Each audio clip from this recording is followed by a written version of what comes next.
Hello student, कैसे हैं आप सब। एक बार पुनः आप सभी का आपके अपने चैनल शिव कोचिंग क्लासेस पर स्वागत है। क्लास 12 केमिस्ट्री चैप्टर 1 एनसीईआरटी में आज हम चर्चा करेंगे अशुद्धि दोष। जो अशुद्धि दोष होता है स्टूडेंट, वो आयनिक ठोसों में और सहसंयोजी ठोसों में पाया जाता है। और ये अशुद्धि दोष आपको आज बेसिक से समझाऊंगा। बिल्कुल जिंदगी भर के लिए आपको टेंशन नहीं रहेगा, बिल्कुल दिक्कत खत्म हो जाएगी किस प्रकार से अशुद्धि दोष होता है। यहां से ऑब्जेक्टिव क्वेश्चन आता है कि डोपिंग की क्रिया क्या कहलाती है। ठीक है, और एन टाइप पी टाइप के अर्धचालक क्या है, यहीं से आप समझ जाओगे कि एन टाइप और पी टाइप का अर्धचालक क्या बनता है। तो चलिए देखते हैं। सबसे पहले आपको अशुद्धि दोष का परिभाषा समझना है कि ये दोष क्रिस्टल में अन्य पदार्थों के उपस्थित से उत्पन्न होते हैं। अन्य पदार्थों को अशुद्धि माना जाता है। अन्य पदार्थ या तो क्रिस्टल या तो कुछ रचक अवयवों को प्रतिस्थापित करते हैं और अंतराकाशी स्थान पर आ जाते हैं। हमने जब दोष पढ़ाना स्टार्ट किया था तो आपको बताया था स्टूडेंट, जो दोष है समझिएगा, जो दोष है वो तो एक प्रकार से बिंदु दोष हमने बताया था आपको, है ना। बिंदु दोष भी बताया था, और एक बताया था आपको इलेक्ट्रॉनिक दोष, है ना, इलेक्ट्रॉनिक दोष। और तीसरा हमने बताया था अशुद्धि दोष। और इसी अशुद्धि दोष को आज पढ़ रहे हैं, है ना। ये जो आपका इलेक्ट्रॉनिक दोष है ये मुख्य रूप से आपके सिलेबस में नहीं है। बिंदु दोष में हमने रस समीकरण मितीय दोष, आरस समीकरण मितीय दोष, धातु न्यूनता दोष, है ना, धातु अधिक दोष, ये जितने भी प्रकार के साटकी फ्रैंकल दोष सभी कुछ हमने करा दिया है। ये आपको प्लेलिस्ट में मिल जाएगा और विधिवत हमने समझाया है। ठीक है, यदि आपने अभी तक नहीं देखा तो जरूर देख लेना। आज चर्चा करेंगे अशुद्धि दोष। अब अशुद्धि दोष शब्द से ही निकलता है अशुद्धियां। जैसे जो भी बिंदु दोष होता था तो अपने ही क्रिस्टलों के बीच, अपने ही आयनों के बीच जो दोष उत्पन्न करता था, लेकिन अशुद्धि दोष में क्रिस्टलों या आयनों से भिन्न क्रिस्टल या आयन आकर के उत्पन्न करते हैं। जैसे स्टूडेंट हम बात करें NaCl, NaCl का आपका क्रिस्टल है, लेकिन उस पे आकर पोटेशियम का क्रिस्टल आकर के उपस्थित हो जाता है, तो ये जो दोष कहलाएगा अशुद्धि दोष कहलाएगा। क्लियर।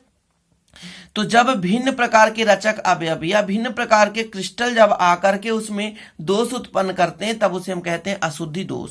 चीजें क्लियर। मैं कहना क्या चाहता हूं कि जब क्रिस्टल में, किसी भी क्रिस्टल में अन्य प्रकार के क्रिस्टल, अन्य प्रकार के या भिन्न क्रिस्टल आकर के जब दोष उत्पन्न करते हैं तो उन्हें हम कहते हैं अशुद्धि दोष। क्लियर।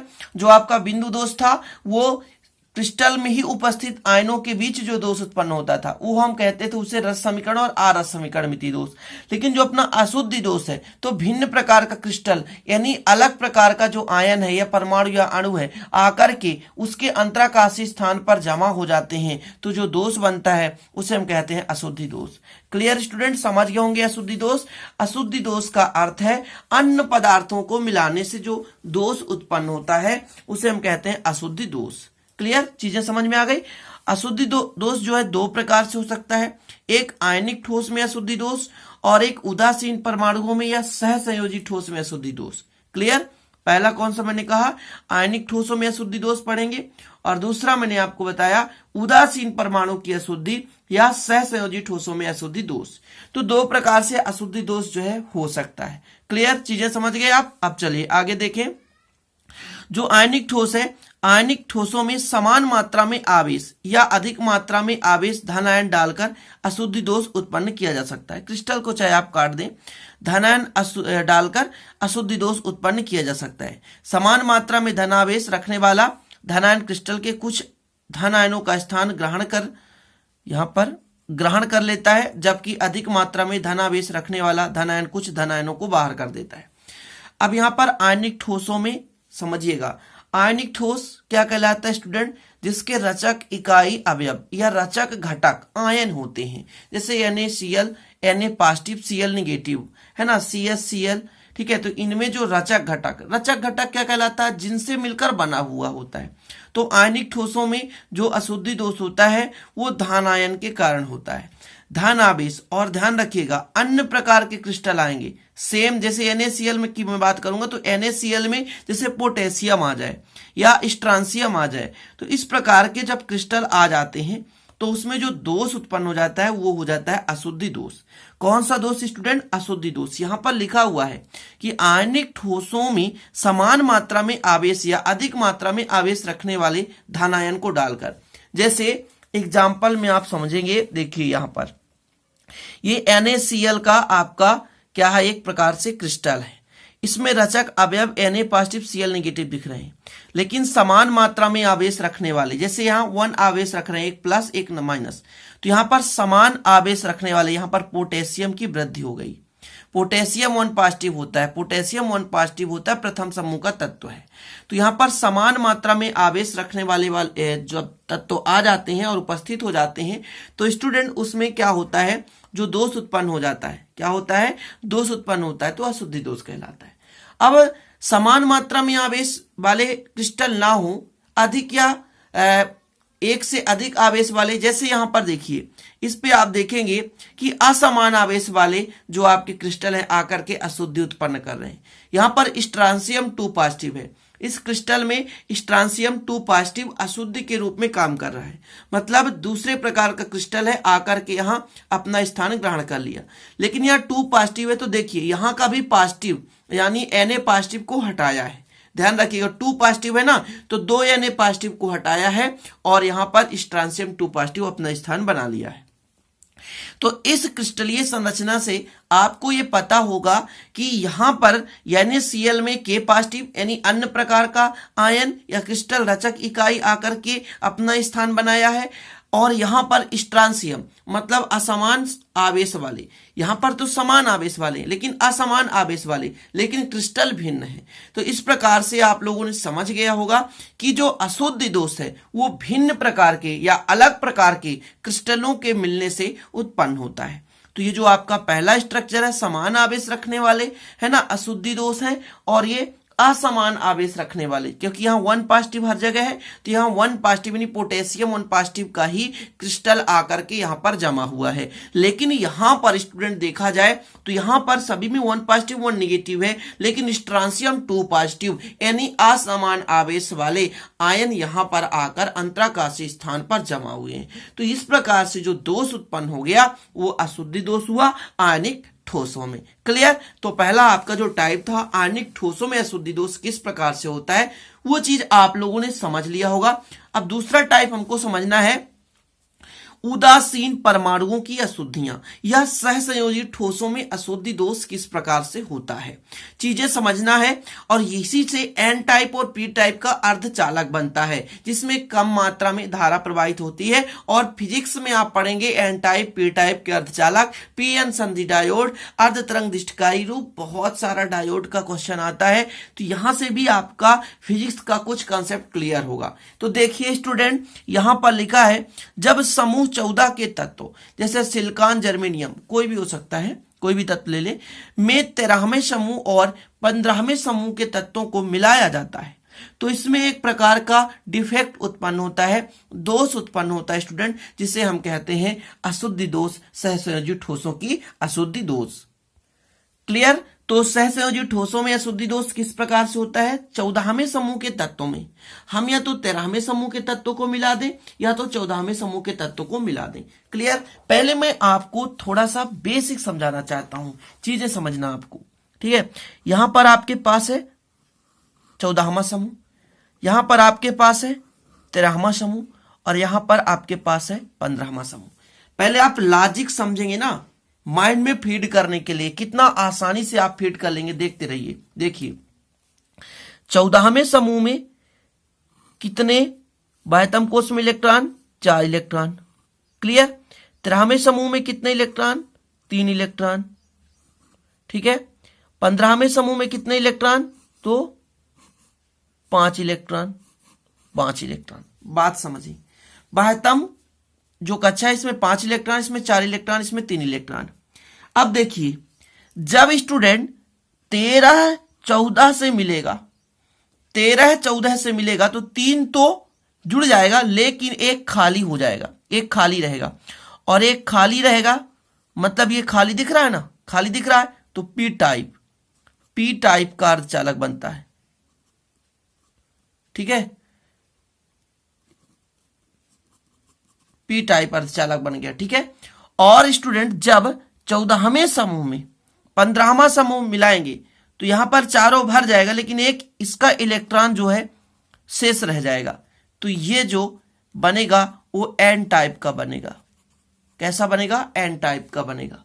मतलब जब 14वें समूह के तत्वों में 13वें समूह के तत्वों को मिलाया जाता है तो एक इलेक्ट्रॉन शेष रह जाता है, यानी होल बनता है, जिसे हम पी टाइप का अर्धचालक कहते हैं। क्लियर? लेकिन जब 14वें समूह के तत्व में 15वें समूह के तत्व को मिलाया जाता है तो यहां पर इलेक्ट्रॉन बचता है, जिसे हम कहते हैं स्टूडेंट, क्या कहते हैं? एन टाइप का अर्धचालक। क्लियर? चीजें समझना है। अब इसको मैं डायग्राम के माध्यम से आपको समझाना चाहूं कि एक डायग्राम बना दूं और जिसमें आप समझ जाएं। तो आप डायग्राम कैसे बना सकते हैं? देखिए, आपके पास 14वें समूह का कोई भी तत्व है, ले लीजिए, जैसे जर्मेनियम है। हम जर्मेनियम में कौन से तत्व को मिलाएंगे? 15वें समूह के तत्व को मिलाएंगे, ठीक है, या 13वें समूह के तत्व को। तो पहले 13वें समूह के तत्व को मिला रहे हैं। देखिए, ये आपके पास 13वां समूह का तत्व है, जैसे बोरान हमने लिया, ठीक है। इसके बाह्यतम कोष में कितने इलेक्ट्रॉन? 3 इलेक्ट्रॉन है। कितने इलेक्ट्रॉन है स्टूडेंट? 3 इलेक्ट्रॉन है। इसको हम मिला रहे हैं किसमें? जर्मेनियम में। किसमें मिला रहे हैं? जर्मेनियम में मिला रहे हैं, ठीक है ना, ध्यान रखिएगा। जर्मेनियम के साथ मिला रहे हैं, जर्मेनियम के साथ मिला रहे हैं, ठीक है। ये जर्मेनियम के साथ मिला दिए। इसके टोटल आप ही बताइए कितने इलेक्ट्रॉन है? 3 इलेक्ट्रॉन, मतलब 3 से संयोग करेगा। समझ रहे हैं? इसके पास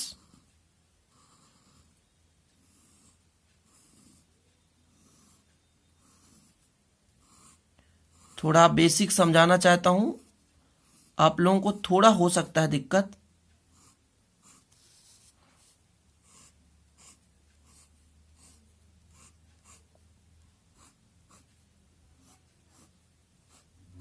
ऐसे इस पे भी आपको बनाना, ठीक है, और ऊपर भी ऐसा रहेगा, ठीक है, ऊपर भी। चीजें समझना आपको। इस पे 4 होते हैं। कितने होते हैं? 4 होते हैं। और इस पे 3 होते हैं। तो इसका एक और इसका एक, ये बंध बनाया। इसका एक और इसका एक, ये हो गया, ठीक है। इसका एक और इसका एक, तो ये हो गया। इसके 3 कंप्लीट। अब इसमें एक है, लेकिन एक शेष रह जाता है, इसके पास नहीं है, इसके पास नहीं है इलेक्ट्रॉन।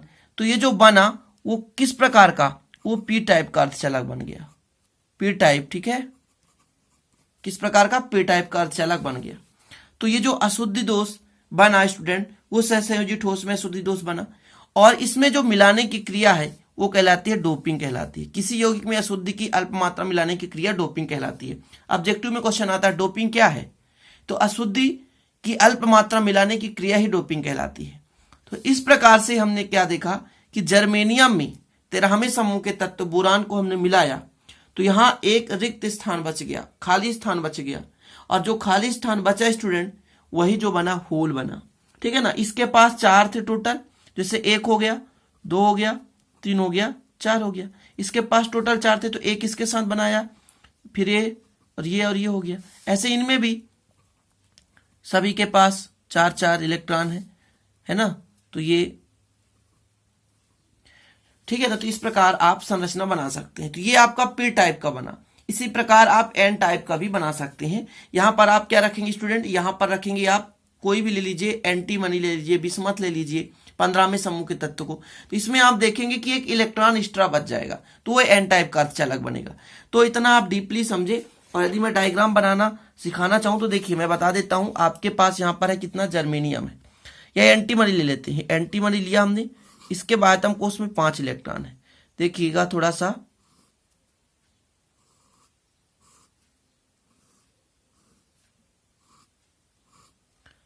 एक, 2, 3, 4 और ये 5। यहां पर मैंने देखिएगा थोड़ा जर्मेनियम मैंने लिया, तो इसका 1 इलेक्ट्रॉन बन गया। जर्मेनियम, तो इसका 1 इलेक्ट्रॉन भर जाएगा। जर्मेनियम, तो इसका 1 इलेक्ट्रॉन भर जाएगा। और इधर एक जर्मेनियम ले लिया, इसका 1 इलेक्ट्रॉन भर जाएगा। क्लियर? इनमें भी ऐसा आगे चलता जाएगा, जुड़ता जाएगा।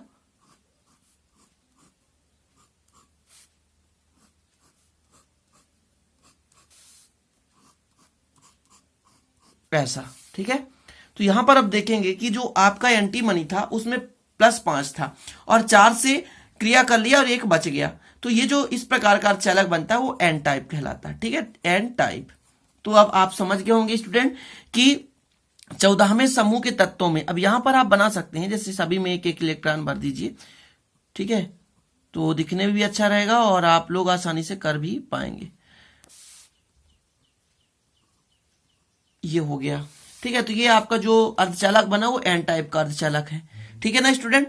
तो अशुद्धियां जो होती है अलग प्रकार की, जैसे यहां पर जर्मेनियम में हमने एंटीमनी यानी भिन्न प्रकार के क्रिस्टल को मिला दिया, तो इनमें जो दोष उत्पन्न होता है उसे कहते हैं अशुद्धि दोष। तो काफी लंबा वीडियो हो चुका है और समाप्त करते हैं, और आप लोग बिल्कुल सभी कुछ तैयार कर लीजिएगा, महत्वपूर्ण है स्टूडेंट, क्योंकि आपके सिलेबस में है और इसको मैं बेसिक से समझा दिया हूं।